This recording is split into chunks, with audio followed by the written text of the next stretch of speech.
Kila mtoto anastahili nafasi ya kukua, kufurahi, kutabasamu, kucheka na kuwa na ndoto zake za baadaye.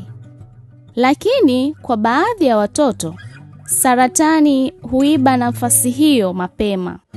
Saratani za watoto ni kundi la magonjwa ambapo seli za mwili za mtoto huanza kukua na kuzaliana bila udhibiti.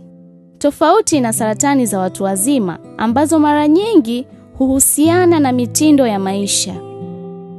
Saratani za utotoni mara nyingi hazina chanzo kinachojulikana. Hizi hutokea kwa kasi kubwa, zikiharibu viungo muhimu vya mtoto. Dalili mara nyingi huanza kama kitu kidogo tu: homa isiyopona, kikohozi kisichokoma, uvimbe unaoongezeka, kupungua uzito bila sababu, kutokwa damu au mabadiliko kwenye macho.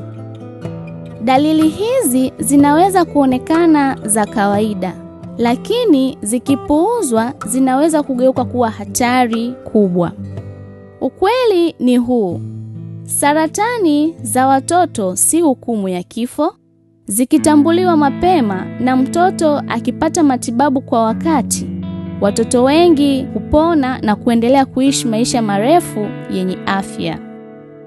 Mfano wa saratani za watoto ni pamoja na saratani ya damu, saratani ya figo, saratani ya ubongo na uti wa mgongo, saratani ya matezi, saratani ya jicho, saratani ya mifupa, saratani ya misuli na saratani ya mishipa ya fahamu. Tumaini huanza na uelewa. Wazazi, walezi, walimu, familia na jamii kwa ujumla, sote tuna jukumu. Tambua dalili mapema, tafuta huduma katika kituo cha huduma za afya bila kuchelewa. Taarifa, elimu na ushauri, tafadhali piga simu bila malipo kwenda namba 199. Ujumbe huu unaletwa kwako na Wizara ya Afya kupitia sehemu ya elimu ya afya kwa umma.